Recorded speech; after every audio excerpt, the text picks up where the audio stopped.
Grain markets have been noted in history as early as during the Roman Empire, though scholars use the term market more in the abstract sense, considering the basic economic forces of the ancient economy, such as supply and demand, production and productivity, market integration, and the relationship of both the peasant farmer and the wealthy aristocrat to the grain market. Grain marketing has been noted by researchers as early as 1208, when the English grain market was both extensive and efficient. The market was extensive in that transport and transaction costs were low enough that grain flowed freely throughout the English economy from areas of plenty to those of scarcity. The grain market was efficient in the sense that profit opportunities seem to have been largely exhausted.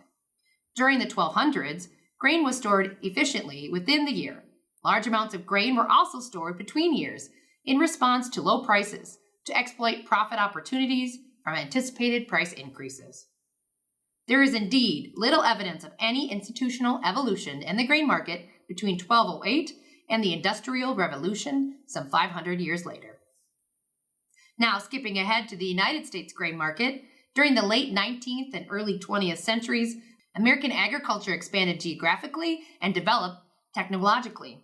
A series of Homestead Acts in 1862 to 1916 granted settlers ownership of western farmland.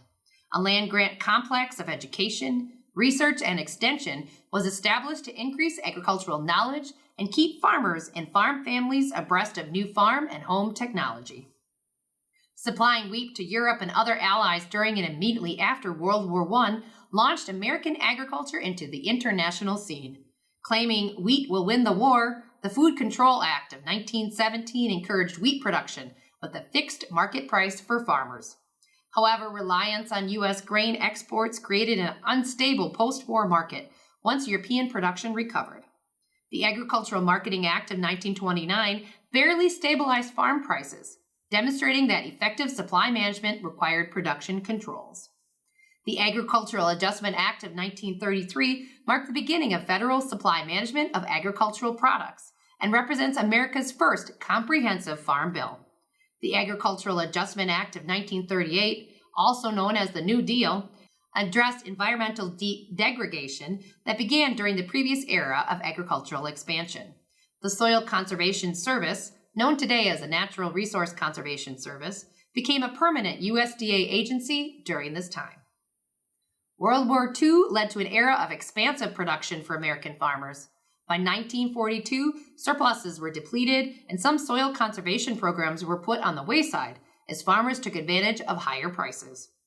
Productivity increases from this area accelerated through the 20th century as technologies like commercial seed, petroleum-based input, and mechanization was widely adopted.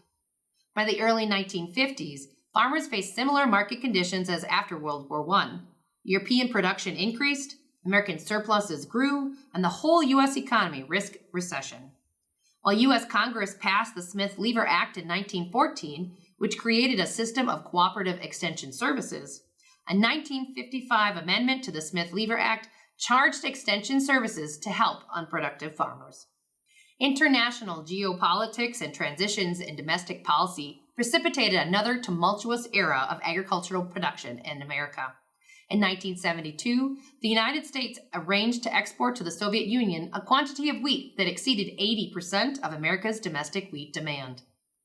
Dubbed the Russian grain robbery, this policy challenged domestic demand, tripled wheat prices, doubled corn and soybean prices, and increased several livestock prices in the United States by mid-1973.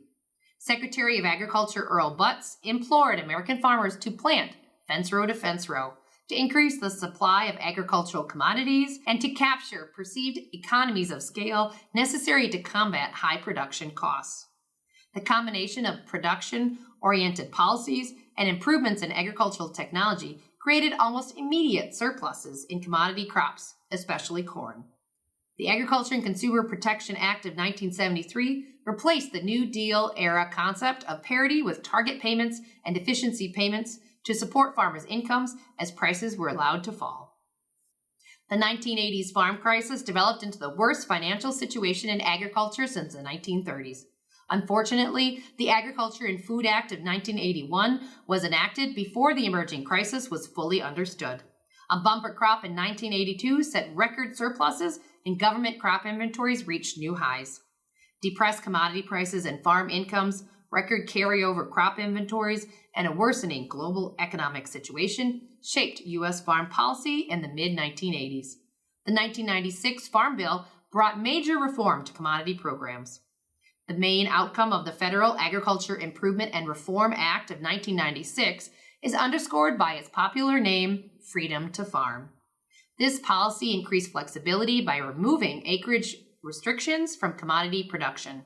It also decoupled income support payments from crop prices and replaced deficiency payments with direct compensatory payments. Slight changes in subsequent farm bills have impacted grain markets.